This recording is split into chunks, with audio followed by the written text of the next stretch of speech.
Hello mga kakusina! Ako po ulit si Ate Angel ng Kusina ni Angel, and for today's video, tuturuan ko po ulit kayo ng another dessert or kakanin recipe na baka hindi mo pa nagagawa or nasusubukan sa iyong kusina, kaya't panoorin ang buong video dahil madali lang po ito. So una, meron tayo ditong cake molds, tapos po nilagyan ko lang yan ng konting butter, pinahiran lang natin to kasi gagamitin natin yan later. So kapag nalagyan na natin yan ng butter, set aside muna natin to bago gawin na po natin yung next procedure.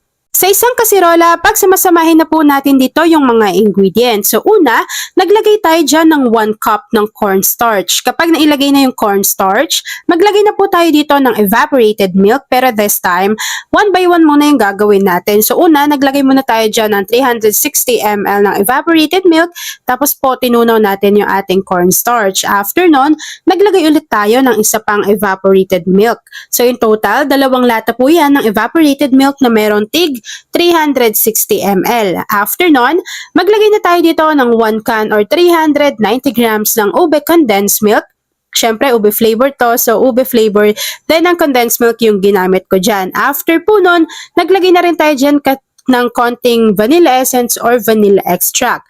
Kapag napagsama-sama na po nating lahat yung mga ingredients dito sa ating kasirola, at sure tayo na wala nang namumuong cornstarch sa bottom ng ating pan, pwede na po natin buksan yung apoy sa ating kalan over medium to low heat, and then continuous po natin tong lulutuin hanggang sa kumapal po yung kanyang consistency. So habang hinahalo po natin to at hinihintay na kumapal yung consistency, please don't forget to like and follow yung ating Facebook page, Kusina ni Angel. Kung meron din po kayong Instagram, paki-follow na rin ako, Kusina ni Angel.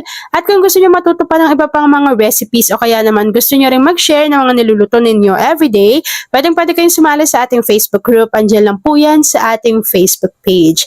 At ayan na nga mga kakusina, kapag medyo kumapal na yung consistency, naglagay lang po tayo dito at least 2 tablespoon ng butter, and then continuous pa rin po natin tong hahaluin hanggang sa ganito na po kakapal yung kanyang consistency. So kapag nakuha nyo na yan, pwede na natin i-off yung apoy sa ating kalan at direct po natin tong isasalin doon kanina, yung pinahiran natin ng butter.